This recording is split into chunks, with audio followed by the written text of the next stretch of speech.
quando a gente dá o exemplo do Chile, para falar que é um país que conseguiu prosperar com princípios e valores claros, o pessoal diz, não, mas o Chile é muito pequeno, não dá para comparar com o Brasil. Bom, então, se esse argumento é válido, nós podemos independizar o Maranhão, que os indicadores sociais vão subir.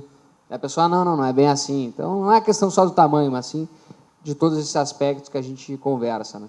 Mas, Raul, eu queria que tu aprofundasse um pouco mais no aspecto previdenciário. A discussão da reforma previdenciária é uma outra discussão que acaba impactando na carga tributária, nessas dificuldades que a gente tem de competitividade. Você vê hoje alguma saída para a questão previdenciária no Brasil? Não existe saída. Nós temos o sistema mais caótico do mundo aqui, mais desequilibrado, mais complicado, e ninguém quer mexer. Para resolver esse problema, nós vamos ter um trabalho, mas muito maior de convencimento, de mexer. Por quê? Porque, vou só dar um exemplo aqui, bem concreto, da dificuldade de você mexer nisso. O sistema previdenciário do funcionalismo público, o grande drama dele, alguém já mencionou que é metade, mas é algo pior.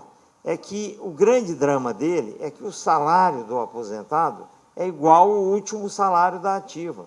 Então, não tem como você, basta pensar nisso, não tem como você bancar um regime previdenciário que o sujeito ganha a vida inteira, assim, e vamos supor que ele contribua a vida inteira naquela evolução salarial, mas ele vai ganhar por não sei quantos anos o último, não é só ele, vai para pensionista e depois pode ir, dependendo do caso, até para o herdeiro da pensionista. Então, são vários anos em que o sujeito recebe o salário lá em cima. E se ele tiver contribuído a vida inteira, ele contribuiu na média. Então, vejam, a diferença, mesmo que você faça a conta direitinho de número de anos que ela vai trabalhar, essa pessoa, que ela vai receber a aposentadoria, tem uma diferença fundamental que torna o desequilíbrio gigantesco. Pois bem, qual é a saída? Vamos, pelo menos, fazer um regime igual ao das empresas estatais, ou vamos pegar o caso do Banco do Brasil com a Previ, que é o quê? Até o teto do INSS, você recebe pela média, que aí já tira aquele problema do limite de receber no último salário. E acima do teto do INSS, você receber por um fundo de previdência complementar com contribuição definida. Porque aí você define, você e o patrão, quanto vai pôr ali e vai receber o que tiver ali. Mas até o teto do INSS vai ser que nem no INSS. Aí você diz que, pelo menos, o valor do benefício é pela média. Aí você diz, poxa, beleza. Duas historinhas aí para mostrar como é complicado. Primeiro, o INSS, que é pela média, tem um problema que só 30% do gasto do INSS é a aposentadoria. 30, 40 é um salário mínimo que nunca teve contribuição, esquece. Mas tem 30 de outros benefícios que não estão cobertos na média, que são os chamados benefícios de risco. Pensão, que não está ali, não está coberto, auxílio-doença, aposentadoria por invalidez e aposentadoria por idade. Isso representa 30% do gasto. O que eu quis dizer é o seguinte, mesmo que eu traga o salário da aposentadoria para a média, eu ainda tenho um bom pedaço dos benefícios descobertos. Não resolve o problema.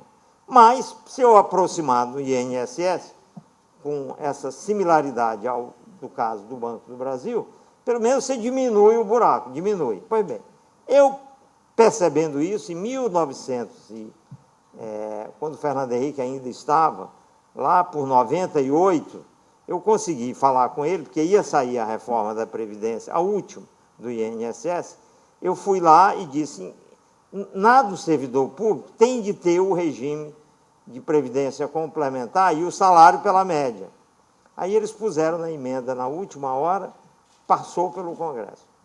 Bom, o governo, em seguida, tentou regulamentar, teve um projeto de lei complementar, já estava a emenda constitucional já tinha sido aprovada, que criavam uma situação, vamos dizer, em tese, semelhante à do Banco do Brasil, que não resolve tudo, mas resolve um pedaço para o servidor.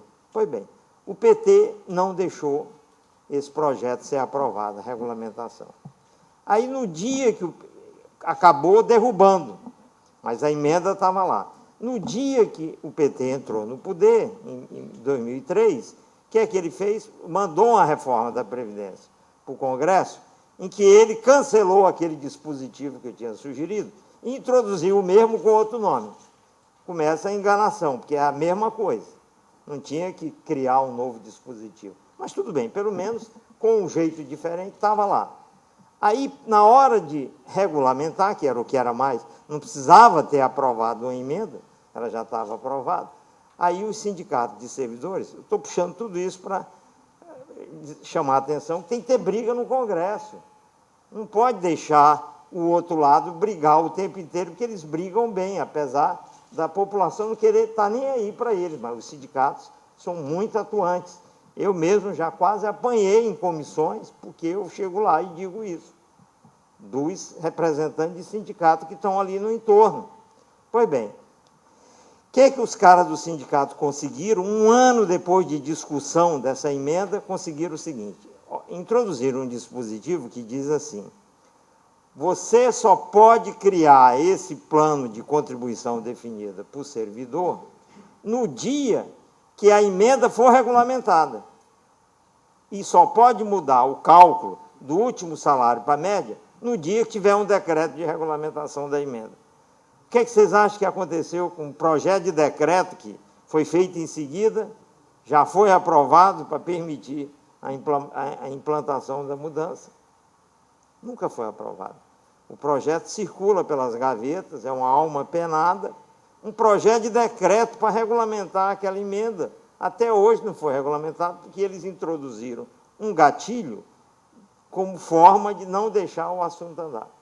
E aí você vem e me pergunta, olha, são 15, 20 anos da primeira aprovação que eu tinha meu dedo, até hoje nada disso aconteceu. E o problema só aumenta. Aí vem um jornalista para mim hoje e pergunta, mas o que o senhor acha do problema da Previdência hoje? Aí eu fico irritado e digo, olha, é o caos, não tem outra coisa que eu vou dizer.